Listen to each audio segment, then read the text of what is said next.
Talagang kung makikita nyo yung na-rescue namin, lubog mga bahay. Marami kami natulungan, marami kami nailikas sa evacuation center. At the same time, talagang apektado sila.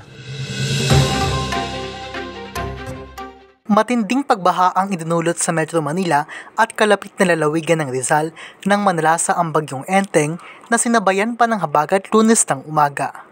Dito sa Cainta, Rizal, halos hindi na madaanan ang ilang kalsada dahil sa lampas bewang na tubig baha. Kinailangan ng gumamit ng rescue boat ang mga rescuer para mailikas ang ilang residente na stranded sa kanilang mga bahay. Sa kabuuan, 8 katao ang naiulat na namatay dahil sa pagkalunod at ang iba naman ay natabunan ng lupa dulot ng landslide. Kita nyo yung na-rescue namin, lubog mga bahay. Marami kami natulungan, marami kami nailikas sa evacuation center. At the same time, talagang apektado sila, especially po dito po sa bayan ng Rizal. Lubog din ang ilang sasakyan na nakapark sa kalsada dahil sa malaking epekto ng pagbaha sa lugar. Para maihatid ang mga residente sa evacuation center, pick-up vehicle na ang ginamit ng mga rescuer upang makalusong sa baha.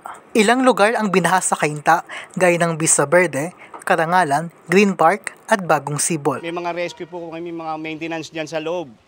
Karamihan po nilalabas yung mga at nagpaluto rin po kami sa clubhouse para yung mga pagkain ng mga walang makain makatulong po. Tsaka nakamonitor po kami. Sa Barangay de la Paz naman sa Pasig City ay ramdam din ang bagsik ng bagyong Enteng dahil pinalubog nito ang ilang kalsada na hindi na rin halos madaanan. Alas 8 pa lang ng umaga ay lumikas na rin ang mga residente sa De La Paz Covered Court kung saan nananatili ang mahigit 65 families at 219 individuals. Nag-umpisa yung baha kanina umaga ng mga 6 o'clock, 6:30, mga 8 or 9 a.m. nag-umpisa ng nagsidatingan yung mga evacuate natin. Nanawagan naman ng tulong mula sa pamahalaan ang ilang residente sa evacuation center na apektado ng bagyong Enteng. Tulong lang po dito kasi nabahaan po kami dito sa Pasig na